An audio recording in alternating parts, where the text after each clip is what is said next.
Has the overall structure of a side quest and side quest in general changed? It very much feels like it. From a reward standpoint, I don't think people are getting what they want out of a side quest, and in some ways this is good, but some ways it's bad. Of course, like nowadays when you go into the various different types of quests, the normal structure is that you're either on the path chasing Mysterium with the exploration rewards being like the more spicier shards. Like you can see here, like quest rewards. It's either going to be in the exploration section or there's going to be some in the completion. So your 7-star, 6-star shards, tier 4 alpha, those kind of things, right? Or it reverses it to a on the path that are going to be spicy things like tier 4 alpha, 7-star shards, Titan crystal shards, or whatever. Like it either changes in its structure, and that's very much the case of like that's the new norm with everything. Now, is the new norm a good thing or a bad thing? It's always debatable. I like some aspects of being able to do it quickly, but I think a lot of the stuff that Kabam build on a monthly basis spreads you out into different areas. A good example would be this month. So this month, we've got releasing in-game. First of all, we know that there's a new side quest. This one right here, this side quest, where Mysterium is on the path. Okay, fine.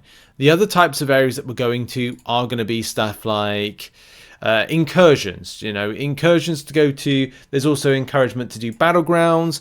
There is, I want to say, there may be like a love themed event thing. Is any mention of this here? No, but there's a love themed thing, but I don't think it's love as a battle realm, because that would be weird if that returns back. But it could be another quest. There could be a kind of another quest to do this month, and Kabam are trying to get us more encouraged with other things. So it kind of feels like the day of the side quest is very much gone. And as we said, like what is a side quest now is more of a, well, it's not a side event.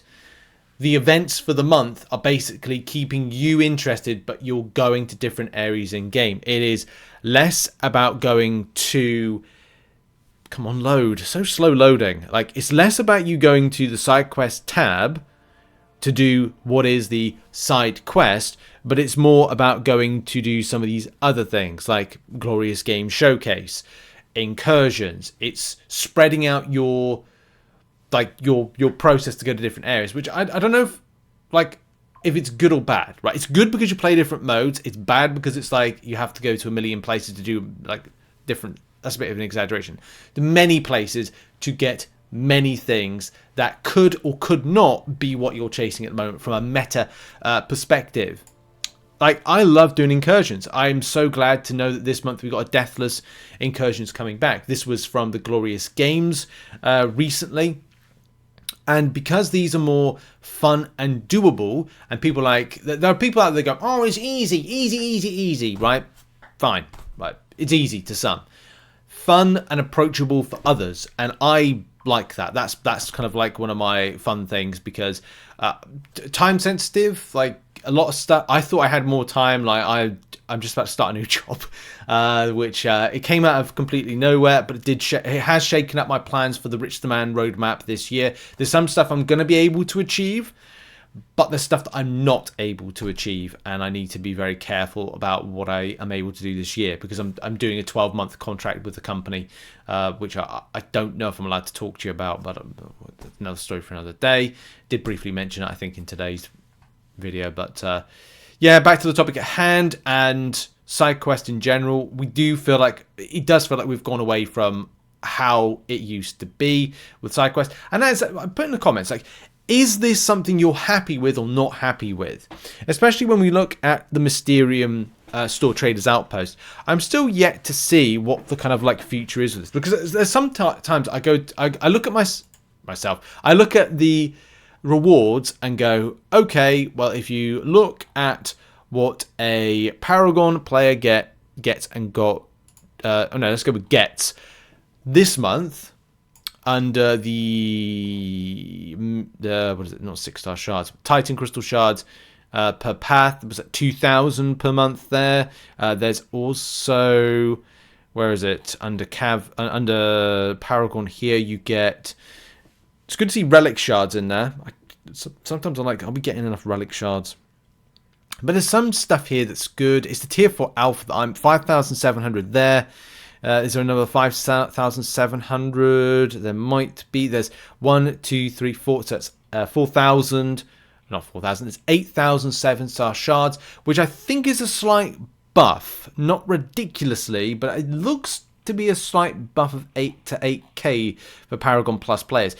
And of course, there's a big question mark around, is there or should there be better rewards for Valiant players, and it separates out, because this always happens. Like, if you don't know how MCOC is like works with its kind of flow, we reach a point where the top progression players are getting a lot of the volume of things that are considered spicy, like 7-star shards, and they're like, well, I'm getting loads of 7 stars, so therefore it's not worth it to me at the top level of like Valiant. Here's a good example, Valiant.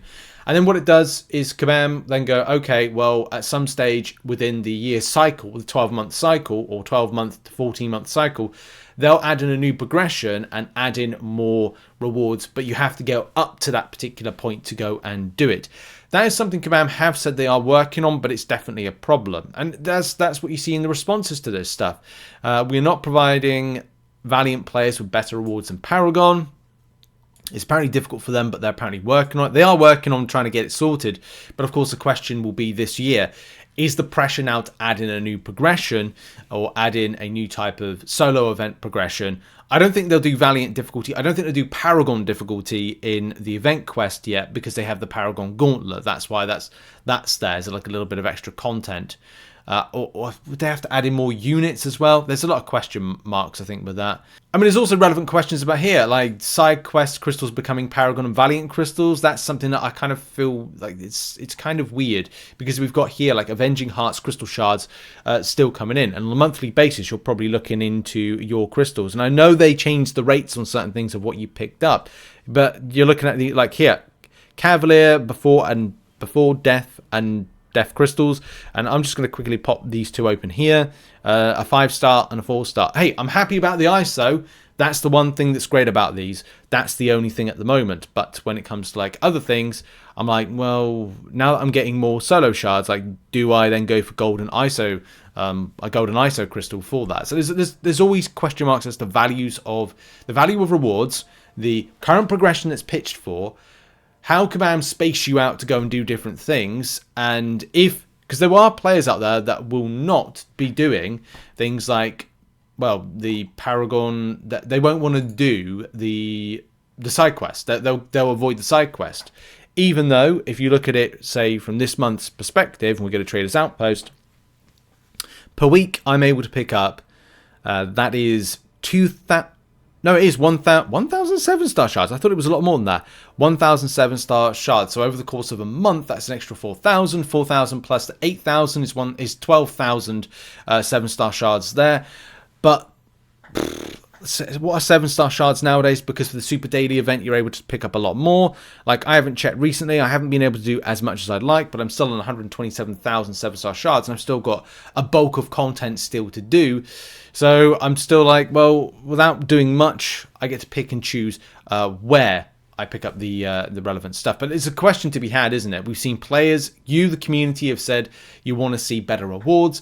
Where are Kabam in all this in order to kind of get it sorted? I know they're working on it, but they've got to work on a lot of stuff. AI, new content for everybody in the community. Epic of Pain has just been a thing that's been done. The love sales, of course, Kabam want to make a bit of money from there. So there's a lot going on still. I mean, this month, next month, all months, Act 9.2 round the corner. That's it, isn't it? I don't know if the future structure is to put in more of like the better all the items that are difficult to get, like 6-star relic shards and stuff, a 6-star awakening gem there. I know we've got the trade-in. I know we've got like several other things as well. It's good to see these within solo events as opposed to objectives. Sometimes I forget to do the objectives. Mainly this month has been a bit kind of like stressful with some stuff, so I've been trying to like figure out some time frame. But yeah, you got to do them. I need the dust. I should get the focus on getting the dust because it is important. But then when like my roster's all about building 7 stars, do I actually need the ascension on a 6-star if I've focused on a 7-star? That's a difficult question to be had. But if you've got only limited options, you're having to ascend these champions. Either way, I'll throw it over to the comments as to your thoughts on the matter when it comes to everything to do with these champions, to do with these side quests. Like, they're good, but I just feel like this year you're going to see the decline of interest based on the effort. Now, they are very low effort, and I guess that again is like a takeaway. Like, the low effort, you get to use your Mysterium to pick what you want in the Trader's Outpost. Is the Trader's Outpost, though, outdated against, say, the current meta of things? Like, or are Kabam waiting around for a new progression before they bump up the quality of what you can actually pick up from the Trader's Outpost and Mysterium that you get from it? So that's a big question, isn't it? Like, where this goes, because I do feel it's come to a point where the side quest needs to evolve in its reward structure based on players' interest. But anyway, I could be wrong with that. Thoughts in the comments. Thanks for watching, and yeah, cheers and goodbye. Have a lovely Sunday.